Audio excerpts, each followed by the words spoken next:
Good morning, good afternoon, good evening, folks. Michael Zuber, one rental at a time, back with the boys from Convoy Home Loans. How you doing, Jonathan?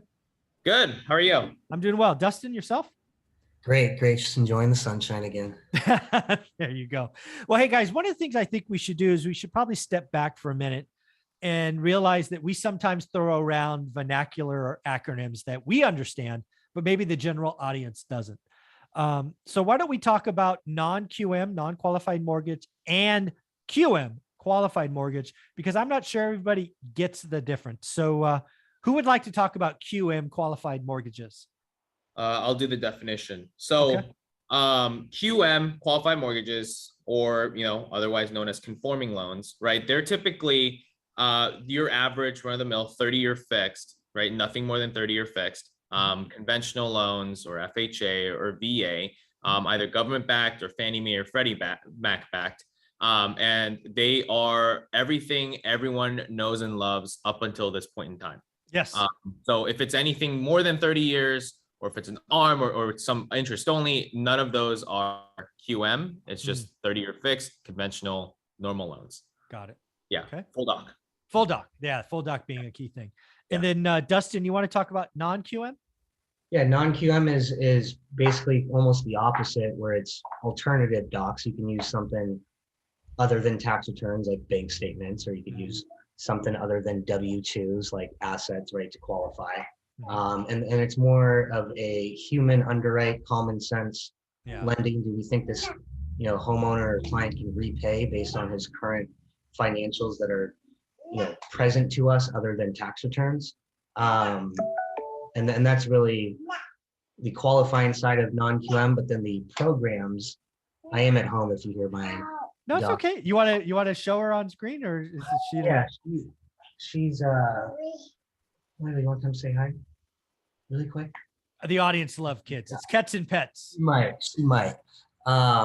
She's busy with her puzzle, but It's okay. sorry. The programs that you can get non-QM to are a lot more unique and flexible, like the interest only, 40 years, et cetera, et cetera. Yeah. So from a guy who's not in the mortgage business, never been in the mortgage business, but used it a lot, this is what I think. I think qualified mortgage is, I don't know what it's called, but there's some kind of online system form that all these brokers put in, and then they push a button and it spits out approved or not, right? It's basically system-based, full doc kind of procedure. Non-QM is pick up a phone, email, have a conversation. I call it make sense lending. Is that fair, or am I off? I think that's 100% fair and accurate. Yeah. And the other thing I think about is when you watch CNBC, you read Fortune, Forbes, you see anything quoted, that's always a QM loan. I haven't seen anybody talk on the news media, at least that I can recall, about non-QM. All these quotes are always to Jonathan's point, the 30-year owner-occ, loan. Is that reasonable? Yeah, I would say so. Yeah. All right. So let me give kind of a history lesson of non-QM from my perspective, right? I've been doing this since the early 2000s, started with a big bank, saw the lending environment change, went from being a prime borrower to alt A, just was faster. And then obviously we all know about the 2 and 28 subprime teaser catastrophe. That blows up, lending stops. I'm trying to buy stuff in 2010 and I can't get a bank loan because I have more than 4 properties. I unfortunately have to go to a hard money lender who charges 12% interest, 3 points, 65% a purchase, not a value, but a purchase. Out of that environment, this is probably 2010, non-QM is born. Again, non-QM from my perspective was first brought to you as an investor friendly product because we didn't want to do Dodd-Frank and you didn't want to do owner-occ, all of that. That's where the make sense lending came about, in my opinion. Because again, I was buying stuff at land value and having to put down 35%. It just didn't make sense. That's when I think non-QM was born. Is that fair, or do I not know my history? Yeah, I think so. Yeah, I think that's definitely, it's hard to tell when the start of it was, but I think, once people realized that they couldn't just stick with 30-year fixed full doc and there just wasn't money going around, I think that they came up with something creative.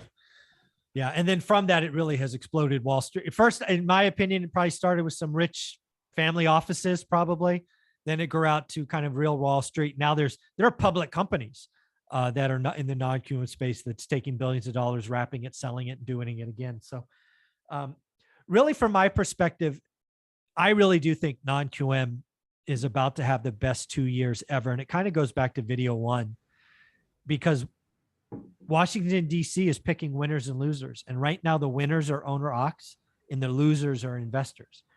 The fact that traditional financing is now within an eighth with non-QM lenders just tells me it's time for investors to really reach out, see what's possible, see what's going on, because you play both in resi and commercial. The flexibility as a make sense lender is out there.